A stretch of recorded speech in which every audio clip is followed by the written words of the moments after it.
Good evening, viewers. I trust you're all doing good. My name is Ika. You're welcome once again to my video talk, and thank you for joining me today.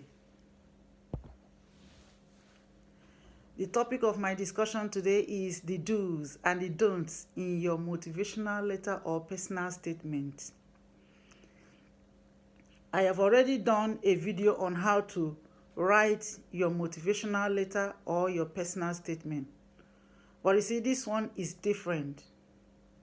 This particular video is about the simple rules of what should be included in your personal statement or motivational letter. And that is why I target the do's and the don'ts in your motivational letter or your personal statement. The last video I presented was, a structure and the content of what a personal statement should be, or how a motivational letter can be written. But this one, I just want to elaborate upon the rules, simple rule of what should be there and what should not be included in your personal statement. Okay? So, but before I continue, please like, share, and subscribe to this channel. Hit the bell button to get more videos from me on similar topic. All right? Now, back to the topic. Your personal statement or motivational letter. I'll go straight to the point. I don't want to take too much time because it's going to be a very short video. I just thought of it and decided to bring out these facts. This is September. This is a month when schools are open for application, when several scholarships from different organizations, from different schools are open for application. And motivational letter or personal statement is always a priority. It is always needed. It must be attached to your application, whether online or paper form. So what are the things that should be included in your personal statement? Number one, your personal statement or motivational letter should be well written and well structured. Okay?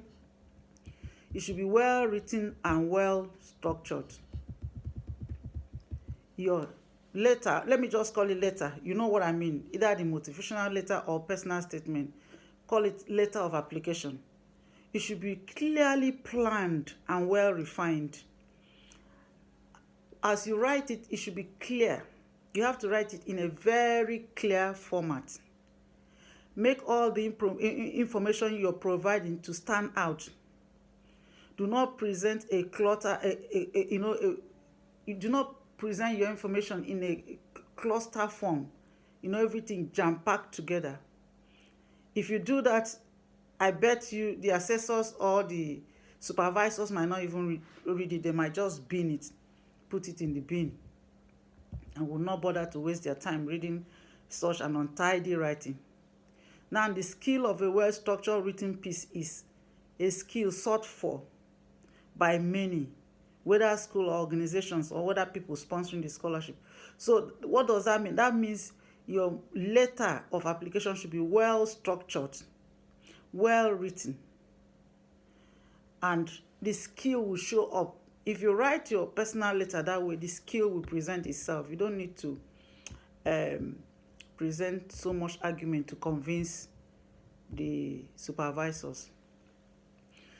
The next thing is present a clear introduction and explanation of your academic achievements, your work experience, all the jobs you've done, including your internship, apprenticeships, all trainings you've gone through, and all that has been part of your learnings in life. Include all of them in your personal statement.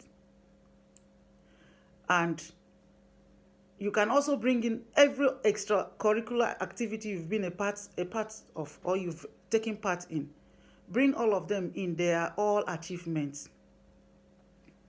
Now, personal statement or motivational letter is about you. So it should have a personal undertone. When anybody is reading it, it should be seen to be reading something about you, just about you. Okay? Focus on what you were able to do, all that you've been able to do positively. Do not mention, do not bring anything negative. For example, do not say, I could not do sports because of my knee surgery. I mean, it's not necessary, it's not needed. Just present everything that you've been able to do successfully, positively. Okay? Present good and convincing reasons why you should be given whatever you're applying for. If you're looking for admission, tell me, for example, if I'm in the assessment team, tell me why I should give you admission. Tell them that. If you're looking for scholarship, tell them why you want scholarship. Before you are interested in something, it means there's something obviously good in that thing that you're seeking for. So give them that reason. Put that reason in your personal statement. Put that reason in your motivational letter. That's what they want to see. And that's what will convince them. You should explain why you are suitable for the admission you're looking for, or why you're suitable for the scholarship, or why you should be awarded the scholarship. Tell them why you're interested. Say all the good things that you know about the school. Say the good things that you know about the scholarship. The good things that the scholarship has done to others. Tell them that's why you want the scholarship. And your sentences should be short, clear, and simple, in an easy to understand English. Okay? These are the things that should be in your motivational letter or personal statement. If you do not remember these things, you can rewatch this video so that you try and include all these points in your personal statement when writing. This is the month of writing application letter, personal letter, personal statement, motivational letter. This is the month because you'll be going with all your applications, whether schools or scholarships. Okay? Now, what are the things you should not include in your motivational letter? Number one, don't waffle. What is waffle?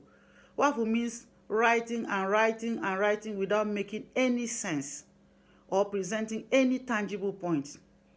But you have written 3 pages and somebody cannot see any point. You've not made any point. Okay, so don't waffle. And then don't bring in phrases like, since I was a child, I have always had the passion to... No. That's not for motivational statement or personal letter. That's a storytelling letter. That's literature. Okay?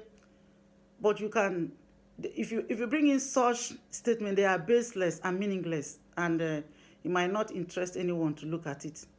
You can start your sentence with, I've always wanted to be, for example, a lawyer or a teacher, and over the years I have worked towards that, and today I am that. I am a teacher or I am a lawyer, whatever you've always wanted to be. Okay? Now, quotations, do not bring in quotations from great poets and authors. Don't bring in quotation from Nelson Mandela or Obama or Shakespeare. It is not necessary. You are not trying to impress these people of poems and literature, but you're presenting facts about your life. So it should be everything about you. Avoid every long, meandering, meaningless sentences. They are unreal and takes the words out of your work, out of your statement, out of your letter. When you ringo one sentence, I don't think it's not interesting. So just make it short and straight to the point. Avoid, please, this one, guys, please. This one is very important. Avoid every spelling and grammatical errors. Any of such is unforgiven. They will not forgive you for that one. So when you write your motivational letter and personal statement or whatever the school calls it, because they give it different names in different schools, please, when you finish writing, keep it aside, go back and read it 2 days after, go back and read it again. If you wrote it when you're hungry, when you've eaten, go back and read it. If you wrote it when you were thirsty, when you have drank water or something, or you're relaxed, you go back and read it. You can give it to somebody that you trust to read it for you, to proofread it for you before submission. They do not forgive any wrong spellings or grammatical errors. So that should be completely avoided. Okay? Now, try not to add humor in your personal statement or motivational letters. Schools or sponsors or organizations will rather go for serious-minded students and applicants, not people that are joking. You're not a comedian. They are not looking for comedians. They are looking for serious-minded students. And do not over-exaggerate any information you are presenting to them. It will be boring to them. Okay? It will be boring. Do not over-exaggerate. Just go straight to the point and say the things you want to say about yourself. Another thing, do not be deceitful. Do not present lies. Do not be pretentious. Lies can be easily identified, and nobody will consider you when you're lying from the first day. The next one is whatever fact you are presenting should be your true life history, your true life story, not an imaginary story. You're not writing script for drama. You're writing about yourself. It is you. Do not include unnecessary gimmicks or quotations. All those will be an eyesore to them. So avoid such as much as you can. Your personal statement should not be copied or written by someone for you. There are sophisticated plagiarism software used by many organizations, many schools in this time and age. They will spot it immediately that you copied it. Any of such is a clear indication that you won't get the place. You won't be awarded the scholarship. You won't be admitted into the school. Because if you can't write motivational letter, you can't even pass the exams. Passing exams in international schools is not a child's play. It's a serious affair. I can tell you, having spent many years in school and acquired several degrees, I know what it takes to study and go through colleges. So you have to be ready from day one. Write your motivational statement. Write your personal letter by yourself. Learn to write it. If you comment below my video, I can send you a link. I can send you sample, and you can just work on that and draft your own and submit. Do not talk about things that you could not achieve and why you could not achieve them. I think I've already said that one. So finally, because I don't want this video to be too long, if you make application this year and they didn't take you, my advice would be continue, repeat the application next year. But, alter your motivation. Do not submit the same thing, because they will have it in the system and that will not be impressive. So that will be it for today, guys. The do's and the don'ts in motivational letter or personal statement. So keep liking this video, keep sharing, subscribe and hit the bell sign to see more videos from me on similar topics. Okay? So guys, viewers, thank you for joining me today. Goodbye, take care, stay safe, and see you in my next video. Bye.